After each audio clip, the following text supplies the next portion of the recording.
I overheard my fiance tell her friend that her ex will always be the love of her life. Am I cooked? My fiance, 31F, and I, 33M, got engaged in October last year, and we have been in a relationship for 5 years now. Everything has been great, and I can honestly say that I've never met anyone who comes close to her. She's been the love of my life for sure. I've known her most of my life. We grew up on the same street just round the corner from each other. Her mom and dad still stay in the same house, and I still stay in the same house I grew up in, which my mom left to me when she passed away in 2014. We still don't officially live together yet, but for all intents and purposes, she lives here. Her parents and she are really close, though, and she still has her bedroom there and will occasionally spend the night there, but she's never away from here.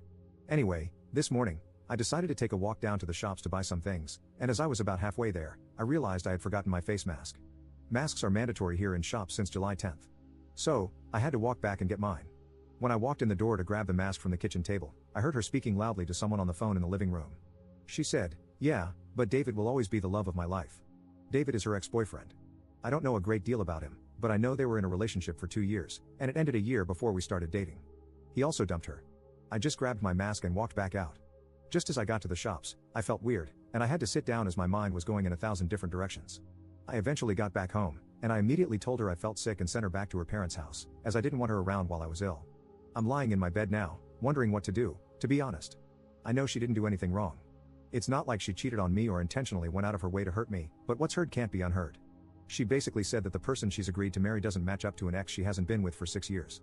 The fact she said he will always be the love of her life also means that it's a void game. Her heart's already been taken, and there's nothing I could ever do to change that.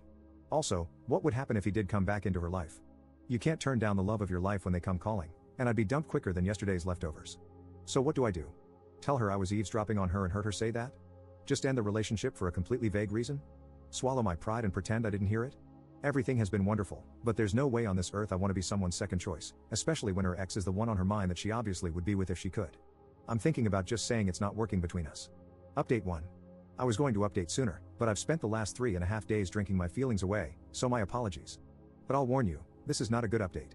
Right, so after posting and receiving some advice on Reddit, on Thursday, I was thinking of telling her to come over at night so we could talk, but I settled on Friday morning instead as I wanted to get my head in a clearer state. She still thought I was ill, so I needed a bit of time to think through what I was going to say. So she comes around on Friday morning, about 8 a.m., with rolls and tuna mayo crunch her mom had made for me along with grapes, sweets, and juice and stuff. I think she could see right away that something was wrong as I must have looked stony-faced, and you could cut the atmosphere with a knife. Anyways, I said to her that I wasn't really sick, and that yesterday as I was going to the shops, I forgot my mask, had to come back to retrieve it, and when I got in to get it, I heard her talking in the other room about David. Her face went completely pale, and she started welling up, so I instinctively stopped talking and just stared at her. She then runs into the toilet, locks the door, and starts hysterically crying, and alarm bells are going off all over the place in my head. Her reaction made me think she didn't know what I heard, so she must have said some other stuff about him as well. I knocked on the door and told her that if she had any aspirations of saving this relationship, she had better tell me everything right now. 30 minutes or so went by, and she finally came out, dabbing her face with a tissue, and told me David got back in touch with her 4 or 5 months ago, and she had been sleeping with him once or twice a week since. I mentioned in my previous post that she will occasionally go and stay with her parents, usually about once a week, sometimes twice, sometimes none. The thing is, I've popped round myself dozens of times over the years to speak to her mom or dad, watch TV, or anything at all really without informing her, and she's always been there, so it's just become routine, and I've never thought any more of it. This has obviously been the times that she's gone to meet David. All I can think of is that the snippet of conversation I heard her having was her friend or something helping her choose between David and me. When I heard this, I lost it.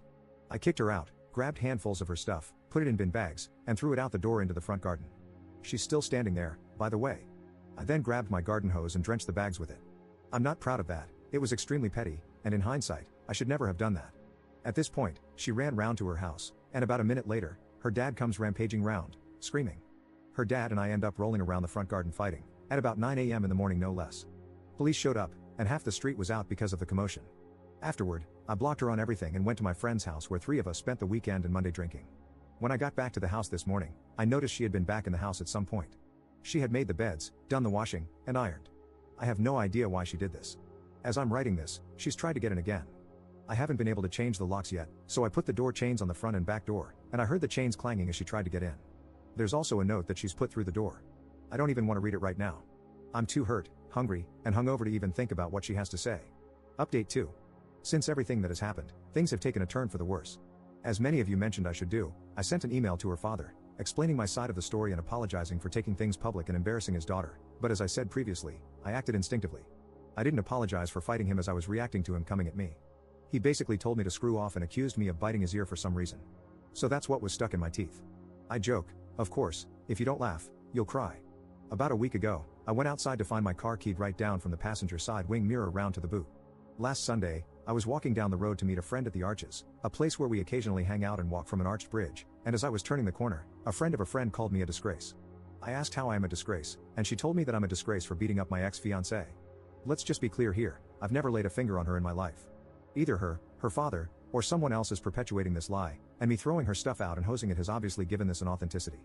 I haven't spoken to my ex, and she hasn't tried to contact me anymore. I think they're all on the same page now, that I'm the bad guy.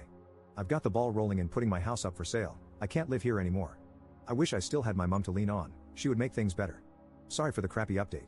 Update 3. Hey, wow, so it's been a year since I last posted. Firstly, I want to thank everyone who has reached out. I've tried to reply to everyone, and hopefully, this update will help. I am still in my house, but I will be renting it out rather than selling it. I can't in good conscience give up something that was my mom's and has been in the family for generations. I have since spoken to the father, and I understand why the family circled the wagons, but to throw me under the bus so brutally was genuinely ridiculous. Collateral damage to me and my name is alright, apparently. I've only known them my entire life. All in all, I feel like I was in the midst of a crap storm that changed course. Still struggling, but feeling a lot better now that I've got an umbrella and a roadmap. I would also like to note that I posted on social media giving my side of the story. Whether or not that was right or not is up for debate, I guess, but it was after I'd let those close to me discreetly spread it first, so I felt the time was right. Her side is still singing off the same hymn sheet, but I'm hoping neutrals will see things from my side. My close pals have been incredible throughout all this, but that's why they're close pals, I guess. Anyways, cheers. Edit. Well, it's been over a year again, and I have since moved out of my house and am now renting it to a nice older couple, so I thought I would update. I'm doing great, and I've even got myself a girlfriend. Wish me luck. What I've learned. Life came at me fast, but I stood strong, and for the first time in a long time, I'm looking forward to the future. We only get one life, right? Screw spending it with someone who would treat me like trash.